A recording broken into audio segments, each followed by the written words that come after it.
One of the other things that I worry about is the failure of international institutions. The UN looks almost irrelevant except for the issue of providing humanitarian aid or coordinating it, that there's very, very little that the UN seems to do, even as the Secretary General came out just yesterday and said this killing must stop. Because of the human cost of this tactic of the Israelis, it is harder for our European, East Asian, and moderate Arab states to make their essentially hoping that Hamas goes away beliefs public.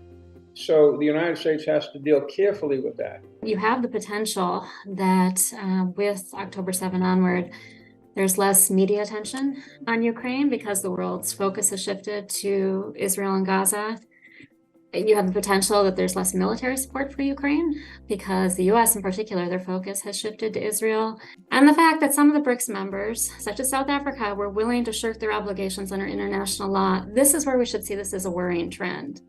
As things worsen economically in China, and as China itself de-risks vis-a-vis the United States and the rest of the world, Xi Jinping's greater concern is the competition with the United States, which he sees as a truly existential threat.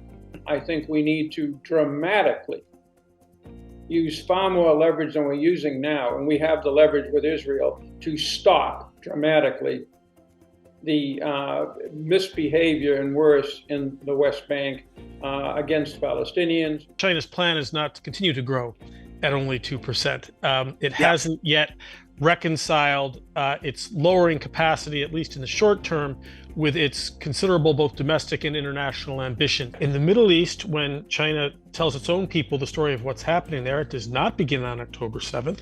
The story begins with footage of American aircraft carriers steaming through the Mediterranean. The United States did all of this.